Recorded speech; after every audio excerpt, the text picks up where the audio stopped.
Hi, this is Daniel here. I'm doing today's group talk summary on June 5th, 2011. I had 4 participants today. I had Satoshi, Makoto, Yoshiko, and Hiroshi. And the topic of the session today was about the international marriage.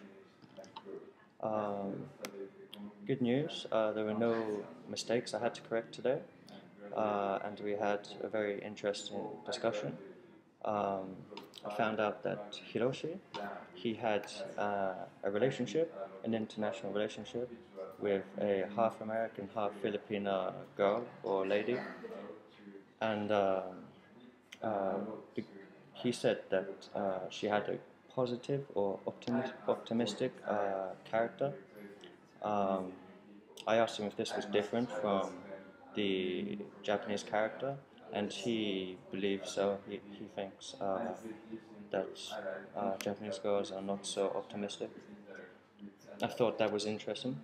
Um, Also, another student had or still is in a relationship, but it's kind of died down over the past few years.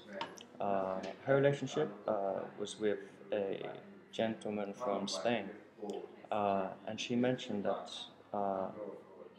there were a few hurdles for her, especially the language barrier. So her Spanish is not so fluent, and his Japanese also isn't too fluent. Um, but they knew a little bit about each other's language, so they could kind of communicate. But also there was another hurdle or problem. This was with the culture. Apparently, his parents wanted to meet him on the weekends or on holidays, and I guess the student wasn't happy about doing this, or she wasn't happy about the family being so dominant. In Japan, families are more carefree. Everybody respects each other's um, plans or what they want to do. Um, okay, and also another student, he mentioned that he likes Japanese women the best, and the other student, oh,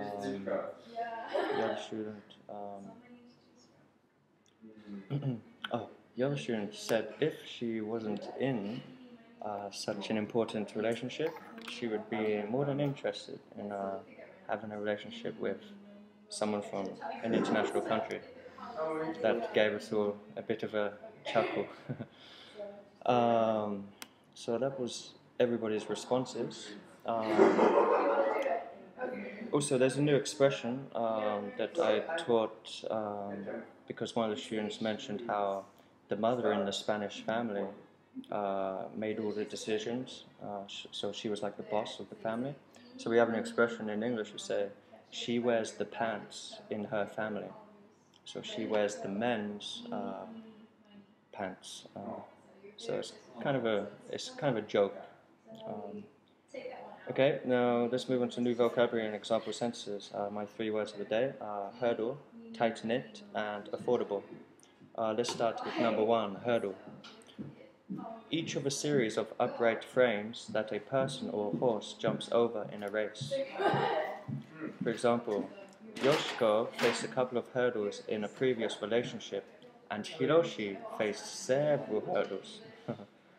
Number 2, tight-knit. All members having strong, friendly relationships with one another. For example, in Spain, most families are tight-knit. And number 3, affordable. When something is cheap enough to pay for. For example, the prices at IKEA are affordable. Okay, so that's going to wrap it up for today's group talk summary. Thank you guys for coming. I hope to see you again at another group talk soon. Bye for now.